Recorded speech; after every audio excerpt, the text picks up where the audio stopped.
নমস্কার বন্ধুরা, পূর্বিস কিচেনে আপনাদের সকলকে স্বাগত জানাই। আজ আমি আপনাদেরকে দারুণ একটা জিনিস দেখাবো।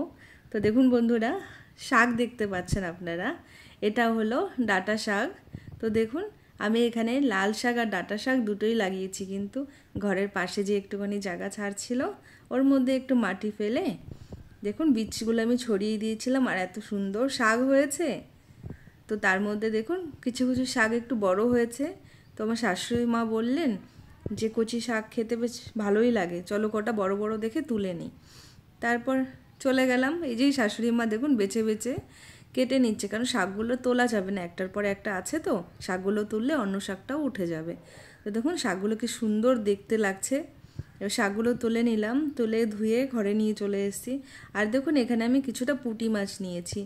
শাশুড়ি মা বললেন যে পুঁটি মাছ দিয়ে মা এই শাকের ঝোলটা খাবে, কারণ খুবই অল্প শাক তুলেছি, এটা ভাজা করলে মানে একজনেরও ঠিক করে হবে না হয়তো। তো দেখুন আমি এখানে শাকগুলোকে ভালো করে ধুয়ে এবার কেটে নিচ্ছি।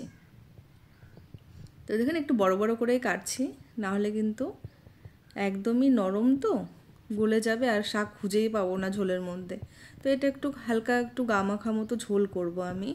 শাশুড়ি মাই খেতে চেয়েছেন এটা, ঠিক আছে, আমিও কোনোদিনও খাইনি, এটা ফার্স্ট টাইমই ট্রাই করছি, কিন্তু সত্যি বলছি খেতে খুবই টেস্টি হয়েছিল। তো চলুন বন্ধুরা দেখে নিই এই রেসিপিটি। তার জন্য দেখুন শাকগুলো তো কেটেই নিলাম, আর এখানে আমি একটা আলু নিয়ে নিচ্ছি। আলুটাকে ঠিক যেরকম আলু ভাজার মতো কাটে ওরকমভাবে একটু কেটে নিলাম, একটা আলুই বাস যথেষ্ট। তো তারপর দেখুন আলুগুলো কাটা হয়ে গেছে, এখন আমি একটা কড়াই বসিয়ে দিলাম। এবার কড়াইতে কিছুটা সর্ষের তেল দিয়ে দিয়েছি। এবার আমি মাছগুলোকে ভেজে নেব। খুব বেশি মাছ না, অল্প করেই আমি সবজিটা রান্না করব, তা অল্পই মাছ নিয়েছি। তো মাছটা দেখুন বন্ধুরা এক পিঠ ভাজা হয়ে গেছে, এবার উল্টে দিয়ে আরেক পাশটাও ভালো করে ভেজে নেব।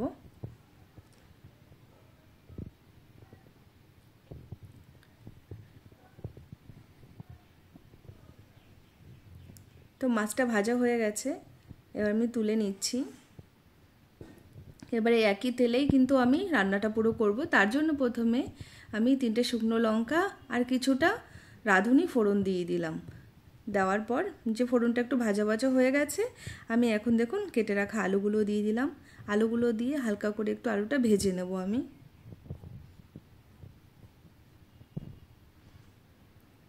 তো দেখুন বন্ধুরা আলুটা কিন্তু ভাজা হয়ে গেছে।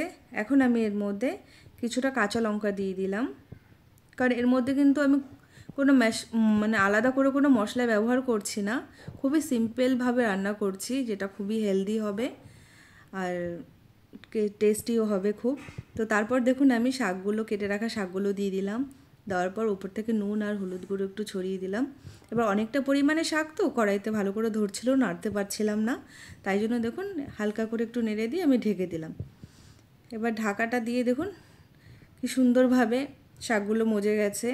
তো এবার একটু হালকা নেড়েচেড়ে দিয়ে এর মধ্যে আমি গরম জল দিয়ে দেবো। এই যে আমি জলটা দিয়ে দিলাম, অল্প পরিমাণে জল দেবো, কারণ শাকের জল মানে শাক দিয়ে রান্না করছি, তো এই জলটা খুব বেশি দিলে না একদম পাতলা ঝোলের মতন হয়ে যাবে, ভালো লাগবে না খেতে। এই জলটা দিয়েছি। এবার আমি জলটা যে ফুটে আসবে, এখন আমি মাছগুলো দিয়ে দেবো। তো জলটাও বেশ গা মাখা মাখা থাকবে আর খেতেও ভালো লাগবে। তো দেখুন বন্ধুরা জলটা ফুটে এসছে, আমি এর মধ্যে এখন মাছগুলোও দিয়ে দিলাম। মাছগুলো দিয়ে আরও 2 মিনিট মতন আমি একটু ফুটিয়ে নেব, তাহলেই কিন্তু রেডি হয়ে যাবে আমাদের এই মাছের ঝোল। তো দেখুন বন্ধুরা এটা ফুটতে দিয়েছি, 2 মিনিট হয়ে গেছে।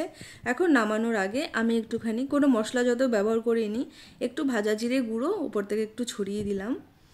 এটার জন্য কিন্তু টেস্টটা আরও বেশি বেড়ে যাবে। আমার তো খুব ভালো লাগে এরকম ভাজা জিরে গুঁড়োটা, মানে তরকারিতে ব্যবহার করলে খুবই টেস্টি হয়। তারপর আমি একটুখানি হালকা একটু চিনি দিয়ে দিলাম। চিনি দিয়ে বাস এটাকে হালকা করে একটু নেড়েচেড়ে দিয়ে আমি নামিয়ে দিলাম। তো একদম রেডি আমাদের এই পুঁটি মাছের শাক দিয়ে ঝোল। আপনাদের যদি ভিডিওটি ভালো লাগে প্লিজ আপনারা একবার ট্রাই করে দেখবেন, দারুণ হয় খেতে, আর খুবই হেলদি তো অবশ্যই, কারণ শাক দিয়ে করা এটা। বন্ধুরা যদি রেসিপিটি ভালো লাগে প্লিজ চ্যানেলটিকে সাবস্ক্রাইব করে দিয়ে কমেন্ট করে অবশ্যই জানাবেন। ধন্যবাদ।